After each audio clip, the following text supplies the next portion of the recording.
Amém, então.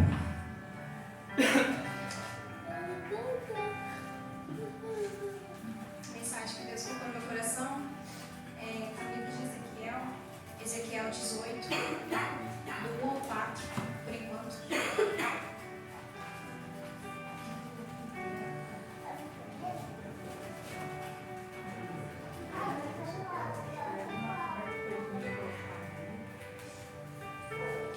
Ezequiel 18, do 1 ao 4.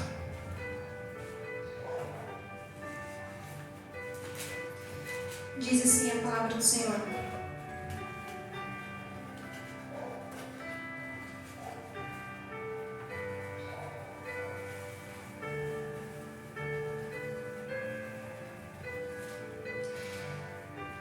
E veio a mim a palavra do Senhor dizendo: o que é que vocês querem dizer quando citam este provérbio sobre Israel? Os pais comem uvas verdes e os dentes dos filhos se embotam? Juro pela minha vida, palavra do soberano Senhor, que vocês não citarão mais esse provérbio em Israel, pois todos me pertencem, tanto o pai como o filho me pertencem. Aquele que pecar é que morrerá. Amém? Até aqui? Os irmãos podem se sentar. Glória a Deus. Amém? Essa época onde Ezequiel foi chamado pelo Senhor, ele era um dos cativos da Babilônia. O povo de Israel era cativo na Babilônia naquela época e circulava no meio do povo esse provérbio que diz que porque os pais comeram uvas verdes, os dentes dos filhos se embotam. Isso quer dizer que os pais pecaram e os filhos estão pagando pelos pecados dos pais. Na verdade, esse provérbio ele é parcialmente verdade, porque em Êxodo capítulo 20, versículo 5, diz que Deus ele visita a maldade até a terceira e quarta geração. Por quê? Capítulo 20 fala sobre os 10 mandamentos, e o primeiro dele era não adorar outros deuses, era não fazer para ti imagem, escultura, nem algo semelhante a isso, para não se encurvar a nenhum Deus. E ele é um Deus zeloso, que visita a maldade dos pais nos filhos, até a terceira e quarta geração daqueles que me aborrecem. E faz misericórdia em milhares aos que me amam e guardam os meus mandamentos. Então, toda vez que o povo, eles faziam que era mal aos olhos do Senhor, eles começavam a adorar outros deuses de outros países, como da Babilônia, eles começavam a pagar pelos seus pecados, porque traz consequência, o pecado traz consequência. E aí eles começavam a dar desculpas de que aquilo era culpa dos pais que haviam pecado, das suas antecedências que havia pecado. E qualquer um que pecava dava essa desculpa. Então Deus perguntou ao profeta Ezequiel por que o povo estava circulando esse provérbio no meio deles. E onde Deus refutou esse provérbio, refutou o povo de Deus, chamando cada um a ter uma responsabilidade pessoal, que não era mais para dizer esse provérbio, não era mais para ninguém jogar a culpa dos seus próprios pecados no outro. Deus estava chamando cada um a uma responsabilidade pessoal. E se eu fosse dar um título para essa mensagem, seria o mesmo que está aqui na minha Bíblia, eu não sei como está na sua, mas diz: a responsabilidade é pessoal. E o povo, nós, eu e você, nós temos esse costume de fazer as coisas erradas e jogar a culpa em alguém, né? Jogar a culpa no outro. Isso já veio lá desde o início. Desde o início nós jogamos a culpa dos nossos pecados em outras pessoas. Assim como foi o primeiro pecado na terra. Adão e Eva quando pecaram. Eva, quando Deus chamou Adão, por que vocês estão nus? E ele disse que eles haviam pecado e haviam comido do fruto. Aí foi por quê? Eu disse que não era para comer, que vocês morreriam. E Adão culpou Eva. Foi a mulher que o Senhor me deu, que me deu do fruto. E Eva culpou a serpente. Foi a serpente que me enganou. Então, desde o início, a gente tem o costume de jogar a culpa para o outro, sobre os nossos erros. E desde o início, Deus nos deu o livre-arbítrio. Então, nós temos a capacidade de plantar o que a gente quiser. Só que Deus também, Ele é a justiça. A gente colhe exatamente o que a gente plantou. Então, não tem porquê eu jogar a culpa em outra pessoa. Por isso que Deus, Ele refuta esse provérbio no meio daquele povo. E Ele disse, no versículo 3, juro pela minha vida, palavra do soberano Senhor, que vocês não citarão mais este provérbio em Israel, porque todos me pertencem. Ele deixa bem claro que a salvação ela é individual, a responsabilidade ela é individual. E os irmãos podem abrir no livro de Romanos, capítulo 10, versículo 9 ao 13, nós vamos ler.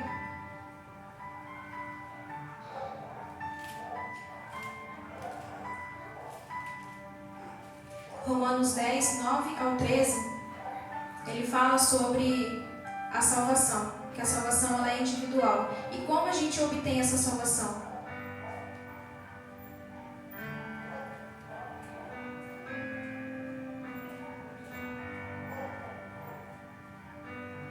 Diz assim a palavra: a saber, se com a tua boca confessares ao Senhor Jesus e em teu coração creres que Deus o ressuscitou dentre os mortos, serás salvo, visto que com o coração se crê para a justiça e com a boca se faz confissão para a salvação. Porque a Escritura diz, todo aquele que nele crer não será confundido, porquanto não há diferença entre judeu e grego, porque o mesmo é o Senhor de todos, rico para com todos os que o invocam, porque todo aquele que invocar o nome do Senhor será salvo. Então aqui Deus deixa bem claro que a salvação ela é individual. A salvação ela é para todo aquele que nele crê, que crê em quem? Jesus.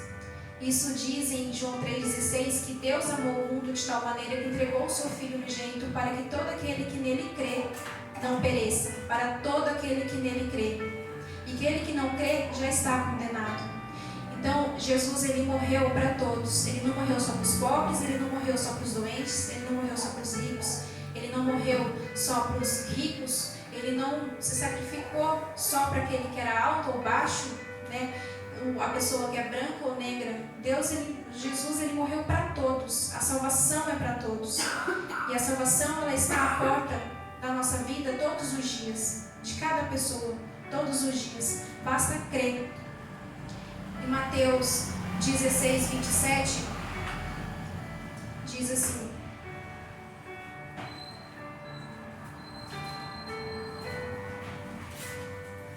porque o Filho do Homem virá na glória de seu Pai com seus anjos, e então dará a cada um segundo as suas obras. E então dará a cada um segundo as suas obras. Aqui novamente, nesse versículo, Jesus deixa claro que eu preciso decidir sobre a minha alma. Eu sou responsável pela minha alma. Você é responsável pela tua alma. Então eu não posso ficar debaixo de uma cobertura de fé ou de oração de outra pessoa. Meu marido não vai se salvar através de mim. Ele vai se salvar a partir do momento que ele crê, que ele decidir aceitar Jesus. Ele será salvo. Um filho não pode ficar debaixo da cobertura da oração da mãe. Ele precisa ter a própria fé. Os filhos precisam ter a sua própria fé. Eles precisam buscar a Deus pessoalmente, ter um encontro com Deus pessoalmente. Porque ninguém vai ser salvo. Pode fazer orações, jejuns, campanhas. Se a pessoa não decidir crer no seu coração e aceitar Jesus como Senhor e Salvador, ela não será salva.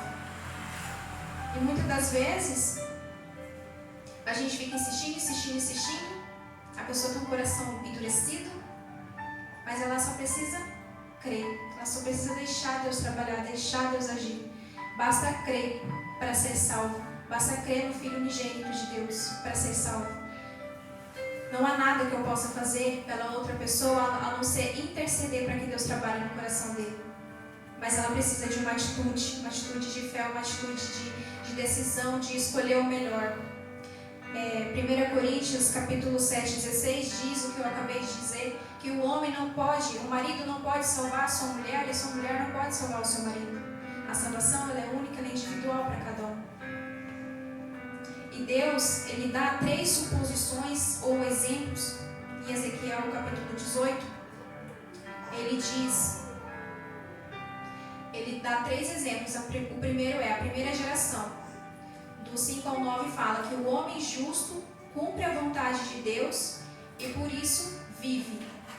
Aquele homem que teve uma vida reta diante de Deus, que foi justo, que cumpriu os princípios, os mandamentos de Deus, que teve o caráter de Deus em você, ele vive, porque ele não praticou iniquidade, ele fez aquilo que Deus queria que ele fizesse, ele cumpriu a vontade de Deus, ele é chamado de um homem justo. E o segundo exemplo é a segunda geração, que é o filho desse justo, que desobedece os princípios de Deus, devido ao seu pecado, morre. Independente se ele era filho de justo, independente se ele era filho de um cristão, se praticar iniquidade, se não andar de acordo com o que Deus manda, de acordo com o que Deus pede para você fazer, infelizmente, morre. Isso está no 10 ao 13, capítulo 18. A terceira suposição é o neto do justo. É a terceira geração, o neto do justo e filho do ímpio. Ele decide não imitar os pecados do pai e viver conforme a palavra do Senhor. Ele não sofrerá as consequências do pai dele. Ele vive por ser justo diante de Deus. Isso está escrito do 14 ao 20 de Ezequiel 18. Então ele não decide fazer coisas semelhantes que o pai dele fazia. O pai dele era um alcoólatra, era um derramador de sangue, era um mentiroso. E diante de toda a criação que ele teve com o pai dele, ele decide não fazer coisas semelhantes igual ao pai. Ele decide fazer a vontade de Deus, ser justo e reto diante de Deus. E ele sim ganhará a salvação. Aqui Deus dá esses 3 exemplos para Ezequiel, para eles entenderem que a responsabilidade ela é pessoal, para eles entenderem que eu não vou pagar pelos pecados do meu pai. Embora tenha aquele ditado, filho de peixinho, peixinho é, eu não sou. Nós não somos. Cada um tem a sua decisão de como viver a vida, se vai viver reta diante de Deus ou se vai viver com as velhas coisas, com o nosso passado que é carregado de coisas tão pesadas. A gente vai quebrar essa maldição, a gente vai decidir viver uma vida para Jesus ou não. Então depende de mim, depende de você, depende de nós, de cada um de nós. Um outro exemplo que eu queria dar é um pai justo, que tem 2 filhos. O pai, ele é justo, ele é reto diante do Senhor, cumpre os princípios de Deus, ele tem 2 filhos, e eles criam os 2 da mesma maneira, igual, sem distinção. E um segue um caminho, pratica as coisas semelhantes do pai, justiça, amor, princípios de Deus. Está buscando a Deus com todo o seu coração. Ele faz as coisas igual ao pai. E o outro já decide ir para outro caminho, praticar maldade, decide ser um mentiroso, decide ser um invejoso, decide ser soberbo, egoísta, fazer coisas que não agradam o Senhor. Ele vai para um outro caminho. E nós sabemos, esse caminho aqui, qual o destino de cada caminho. É necessário a gente decidir qual caminho a gente vai seguir. Aqui também diz que o pecador, ele se arrepende. Nos versos 21 e 22, diz assim: mas se o ímpio se converter de todos os seus pecados que cometeu e guardar todos os meus estatutos e fizer juízo e justiça, certamente viverá, não morrerá. De todas as suas transgressões que cometeu, não haverá lembrança contra ele, pela sua justiça que praticou, viverá. Ou seja, não importa quantas injustiças, quantas transgressões esse homem cometeu ao longo do caminho, se ele se arrepender dos seus pecados, Deus ele perdoa e delas não se lembra. A pessoa pode estar no leito de morte, ainda a salvação, o coração dela ainda está batendo. ainda há salvação para todos que ainda estão com vida. Porque depois que a gente falece, sem a salvação, não tem oração na terra de familiares que vai fazer você ser salvo. Não existe. A salvação ela é agora, você precisa decidir agora, hoje, para que você venha a ser salvo.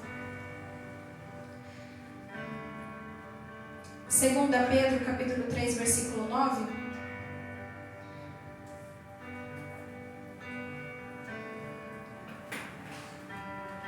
Diz assim: o Senhor não retarda a sua promessa, ainda que alguns a tenham por tardia, mas é longânimo para conosco, não querendo que alguns se percam, senão que todos venham se arrepender.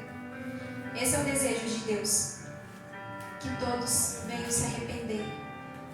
Como diz aqui em Ezequiel 23, no versículo 23, Deus não deseja a morte do ímpio. Deus deseja que todos venham se arrepender. Porque às vezes eu vejo postagem no Facebook de algum bandido, né, que é morto, algo assim desse tipo. Os comentários é cheio. CPF cancelado, virou estrelinha, todos zombando, sabe? Mas Deus se entristece com isso. Deus, Ele quer que todos se arrependam. A salvação, ela é para todos. Para todos. Independente do que a pessoa fez, ela está viva, ela tem direito de se arrepender e ser salva. Mateus 7, 13 e 14 fala das duas portas, que é uma porta de decisão. Entrai pela porta estreita, porque larga é a porta, e espaçoso o caminho que conduz à perdição, e muitos são os que entram por ela. E porque estreita é a porta, e apertado o caminho que leva à vida, e poucos há que encontrem. Aqui nessa passagem diz que muitos encontram a porta larga, e poucos entram pela porta estreita. É tão simples a pessoa crer, aceitar, ser salvo, mas por que poucos entram por essa porta estreita?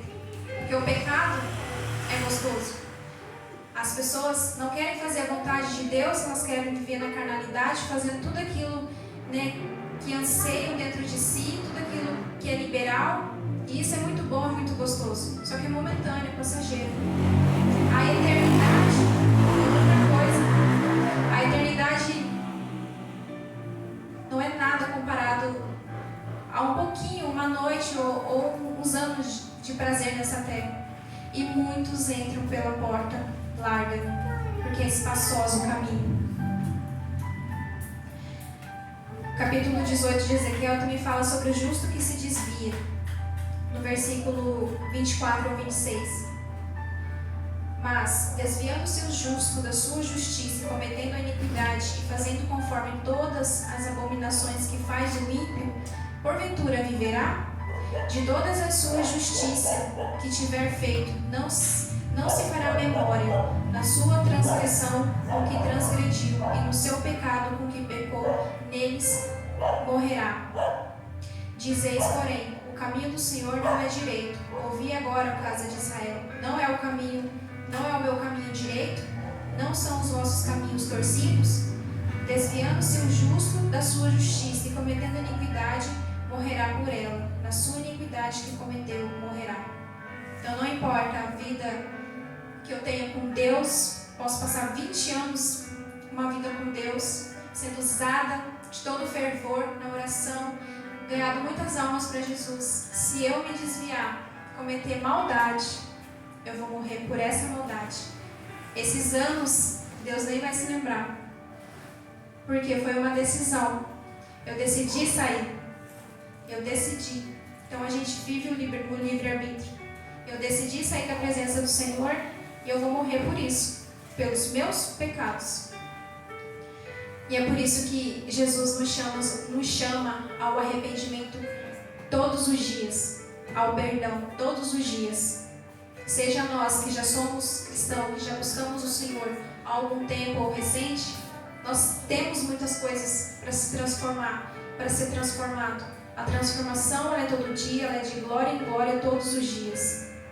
Então todos os dias Deus nos chama para tirar aquilo que está lá, escondido, guardado, para nos dar algo novo. E aqueles que nem conhecem a Jesus, a oportunidade também bate na porta todo dia, porque a pessoa acorda viva todos os dias. Todos os dias Deus dá uma nova chance de se arrepender, de buscá-lo, de buscar a face do Senhor.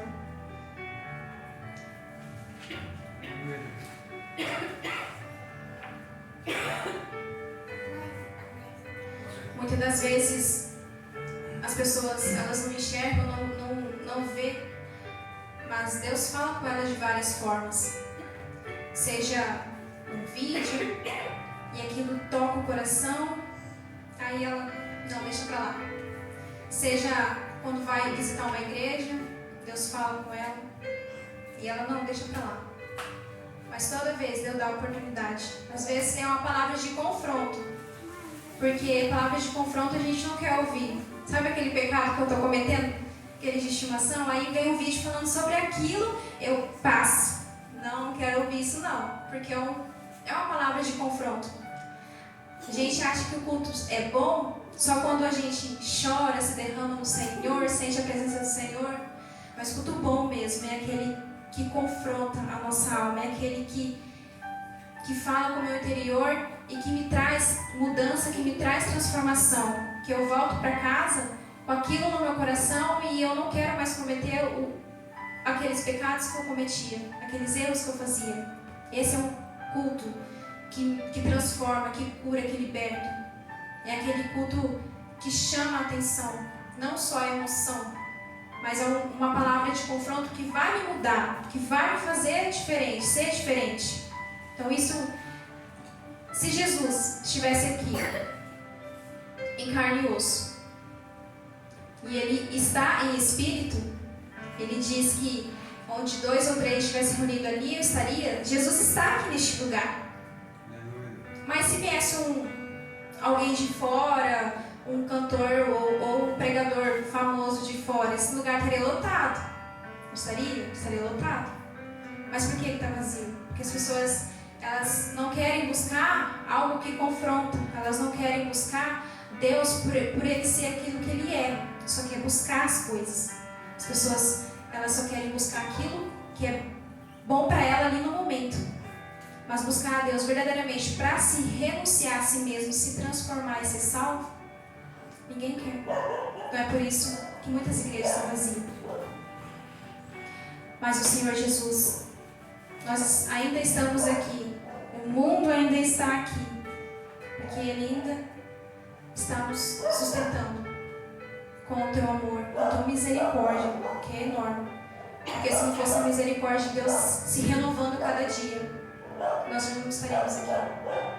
Então, todos os dias, Deus nos chama para decidir viver um evangelho puro, um evangelho que traz para nós renúncia, que traz para nós transformação e mudança.